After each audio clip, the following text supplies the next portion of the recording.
Bom, a gente lamenta este trágico acidente com a Marcela e deseja condolências e solidariedade a todos os seus amigos e familiares. Bom, para falar sobre este trágico acidente e sobre o transporte público, nós estamos recebendo ao vivo em nosso estúdio a diretora do Departamento de Saúde da Prefeitura Municipal de Mococa, Débora Ventura. Débora, é um prazer recebê-la aqui no estúdio do TVD Notícias, infelizmente para comentar sobre uma fatalidade que ocorreu na madrugada desta terça-feira. Uma pessoa faleceu, como a gente viu na reportagem, é uma mãe que acompanhava o filho para o tratamento de câncer lá em Campinas.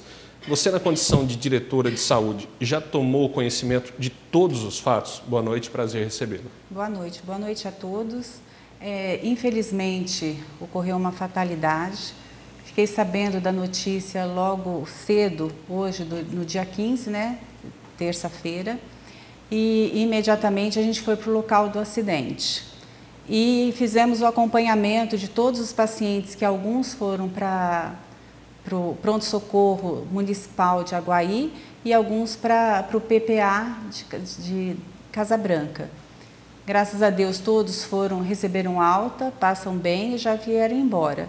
Mas infelizmente uma paciente não, era uma acompanhante do Michael, né, Henrique, que faz tratamento no Boldrini em Campinas. Infelizmente ela veio a falecer no acidente. Bom, o ônibus levava quantos pacientes, Débora? Levava 22 pacientes, 14 pacientes estavam, 22 passageiros, né? 14 eram agendados na Unicamp, no Boldrini e na PUC. E o restante dos acompanhantes, né? Então, no total, davam 22 passageiros. O ônibus tem capacidade para quantos pacientes? 28. 28. Não havia superlotação? Não, foram 22. Mas, como é um micro-ônibus, foi um ônibus praticamente completo. Né? Bom, você chegou a entrar em contato com a família da Marcela. A gente viu na entrevista, a mãe disse que não teve esse auxílio. Você chegou a prestar esse auxílio aos familiares? Eu acredito que a dona Márcia, quando ela chegou em Aguaí, eu estava junto com o Michael, né, aguardando a família, muito triste, porque sabia que não seria um momento difícil, que seria um momento difícil.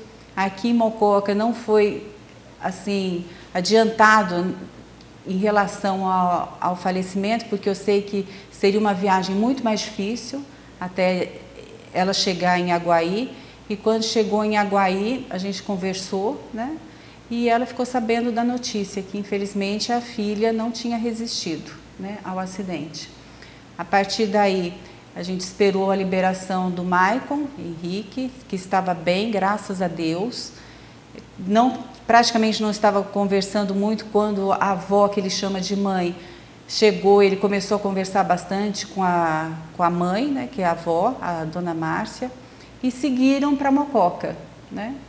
E, juntamente com isso, a gente acabou acompanhando a funerária, que foi acionada a funerária, para que fosse buscar o corpo em Aguaí. E de lá eles seguiram para o IML de São José, do Rio Pardo, né? Por conta do acidente, tem que passar pelo IML. E do IML, fiquei sabendo também da informação, de que já está liberando o corpo para vir para Mococa. Bom, os demais pacientes que se machucaram estão fora de perigo? Graças a Deus, Municipal, graças a Deus. Através do Departamento de Saúde, também está prestando auxílio a essas vítimas e aos familiares? Estivemos com todos os pacientes que passaram pelo atendimento.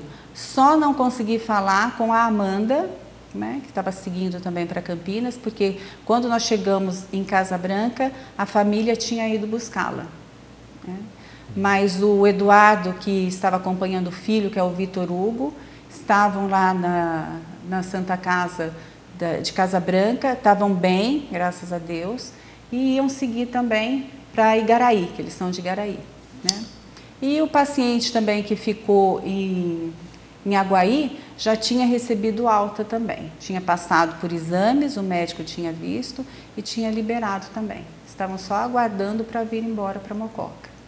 Bom, Débora, como é feita essa escala de viagens, né? Os motoristas têm o descanso necessário quando eles retornam de alguma outra viagem? Porque às vezes o motorista vai para São Paulo, uma cidade mais longe, Barretos, e acaba tendo algum atraso, né? Às vezes um atraso na consulta, alguma coisa que foge do previsto, dos horários marcados, ele acaba retornando um pouco mais tarde, algum imprevisto também na pista, qualquer coisa que aconteça. E no outro dia, esse mesmo motorista tem uma viagem marcada para outra cidade longe que tem que sair de madrugada. Como é feita essas viagens? Isso acontece? Isso não acontece? Então, isso foi uma preocupação de imediato quando eu fiquei sabendo do acidente. Perguntei como que estava a escala do motorista e o Marquinhos, que é o responsável que fica à frente do transporte da saúde de Mococa, que é muito cuidadoso, também está sempre atento. É um guerreiro, na realidade, ali no departamento. E ele me disse que o motorista não tinha trabalhado no dia anterior, que ele estava descansado. Outra preocupação minha também foi o pneu. A primeira coisa quando eu cheguei no local do acidente foi olhar o pneu, inclusive pedir para o Marquinhos. Lógico que a polícia também fez os registros e pedi para ele fazer também porque o pneu estava bom, estava apto, não estava careca. Aí nós fizemos as imagens. Olha, os motoristas, eles têm boas condições de trabalho, porque numa condição, né, que as pessoas não têm uma boa condição de trabalho, qualquer coisa pode abalar o psicológico, tirar a concentração, né, do motorista, que é tão necessária quando se transporta pacientes. Eles estão recebendo as diárias corretamente para se alimentar? Como está? Olha, a gente tem um cuidado também e uma preocupação enorme sobre isso, mesmo porque é direito deles, né? Agora, o departamento, a gente está fazendo um estudo em relação a essas diárias para regulamentar em formato de projeto de lei para transformar a lei. Isso aí vai ser uma segurança para eles. Mas existe sim, eles recebem e acredito assim, na realidade foi uma fatalidade mesmo. Os motoristas da prefeitura são pessoas experientes, são cuidadosos, tem uma responsabilidade grande, comprometimento com a ida desses pacientes fora do município. Existem hospitais de referência que, infelizmente, Mococa não teria condições de absorver esses pacientes, porque são pacientes que fazem tratamentos oncológicos, hemodiálise. Então, no momento, a gente tem que realmente mandar para esses centros de referência, que é onde os pacientes vão ter a oportunidade real de cura e um melhor tratamento. Então, eu acredito que realmente foi uma fatalidade, né? E lógico que todo o departamento, todos os diretores se puseram à disposição, o prefeito municipal. A gente gostaria que hoje fosse um dia comum como os outros, porque todos os dias o Departamento de Saúde manda pacientes para fora de Mococa. E com a graça de Deus eles voltam bem. É lógico que é uma viagem desgastante, cansativa, a gente tem a consciência disso, se solidariza com isso, mas é a realidade, né, do dia a dia. Então eles vão a várias cidades, Divinolândia, Barretos, Ribeirão Preto, São Paulo, Campinas, e voltam, graças a Deus, bem e com o tratamento concluído. Mas, infelizmente, hoje não foi um dia assim.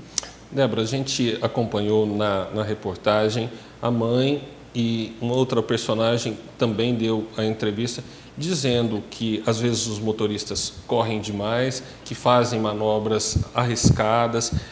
Essas denúncias são feitas no Departamento de Saúde e quais as orientações que são dadas para os motoristas? Eles passam por reciclagem, passam por cursos de aperfeiçoamento? Então, olha, esse tipo de reclamação, geralmente, no departamento, tem uma auditora, que é a Márcia Giglio, que está ali à disposição da população. E sempre quando chega uma reclamação desse tipo, vem ao nosso conhecimento também. Mas, recentemente, eu entrei no departamento em novembro, né? E eu não recebi nenhuma reclamação em relação a isso.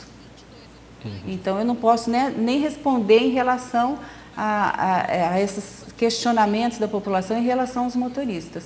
Pode ter havido anterior, né? Sim. Mas está à disposição, o Departamento de Saúde tem uma pessoa que também é muito dedicada, que tem um cuidado enorme, tem uma humanização muito grande em relação aos pacientes, que é a Márcia Gigli, que está ali esperando, entendeu, para receber a população, para ouvir o que a população tem a falar. Bom, você já comentou, né? Eu gostaria de saber quais eram as condições do veículo. O veículo passa, os veículos em si, esse especificamente, porque foi aí o motivo do acidente, mas eles passam por manutenção recente. Você já disse que o pneu não estava careca, não, né? De jeito Isso vai nenhum, ser não estava. Foi apurado, feito né, pela perícia. Com certeza. Mas as manutenções são feitas. Inclusive até o departamento também fez questão de fazer o registro. A polícia também fez o registro. Quando nós chegamos no local, o motorista estava no local do acidente. Ele nos relatou que a pista estava muito molhada, o policial confirmou, falou que foi realmente levantado isso e que o Antônio, que é o motorista, ele acredita que também houve óleo na pista. Mas isso daí a polícia falou que a perícia que vai detectar se houve ou não. Mas independente de ter ou não óleo, tinha água que também facilita o deslizamento, né? E a perda de controle do ônibus, do micro-ônibus. O motorista disse que tentou de todas as formas, ele é um motorista muito experiente, está há muitos anos como motorista no Departamento de Saúde, que ele tentou segurar de todas as formas e que ele evitou com todas as forças que o micro-ônibus tombasse na pista, que seria um acidente talvez muito mais grave. E na realidade, o que ele conseguiu controlar, o micro-ônibus acabou batendo na valeta fluvial. Bom, você já solicitou ou pretende solicitar uma sindicância para apurar as condições dos veículos que transportam os pacientes da saúde? Então, em relação a esse, vai ter a perícia, né, que já iniciou a perícia. E os ônibus, quando eles saem para as rodovias, eles passam no departamento do barracão, lá no barracão, que tem um diretor, ele também é uma pessoa muito responsável e ele olha essa parte. Existe até pessoas no barracão que tomam conta disso também para ver como que estão as condições dos ônibus. E o que precisa ser feito é solicitado. E o ônibus, enquanto ele não fizer o que é necessário, ele não sai para a rodovia. E mesmo que tenha que dispensar agendamentos de paciente, porque a gente não se arrisca dessa forma. Todos os ônibus são periodicamente revisados? Se não tiver em condições, não entra na rodovia.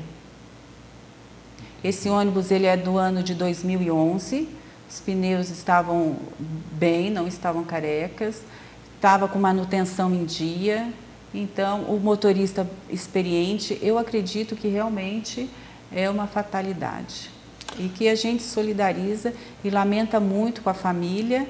Eu já tive a oportunidade de conversar com a dona Márcia, me solidarizar e dar os pêsames, mas infelizmente é o que a gente pode fazer. Bom, recentemente a Prefeitura cortou o transporte para os pacientes de Divinolândia e para os pacientes também da cidade de Casa Branca. Por que houve esse corte? Há uma frota reduzida da Prefeitura Municipal, não tem demanda, a manutenção dos veículos comprometeu esse corte? Não, não é que houve um corte. Na realidade, viu, Balichinha, o Departamento de Saúde estava com uma contratação terceirizada de transporte para pacientes, que terminou o contrato em novembro, até quando eu entrei. Quando eu tive ciência do término, imediatamente a gente fez um processo, porque tem que fazer um processo licitatório, que não é rápido, infelizmente, mas eu acho que foi até tempo recorde na prefeitura, foi o que falaram. Conseguimos montar esse processo de licitação, agora a gente estava aguardando até a semana passada a mudança do orçamento, porque ainda nós estávamos em 2018 e precisa estar em 2019 para sair as licitações.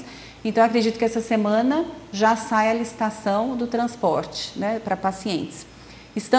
Vamos receber entre essa semana ou a outra, espero que não atrase mais, 2 micro-ônibus, que também vai ajudar na frota. Então, eu acredito que vai normalizar até o final desse mês. É o que eu pretendo e é o esforço que eu estou fazendo para isso. Né?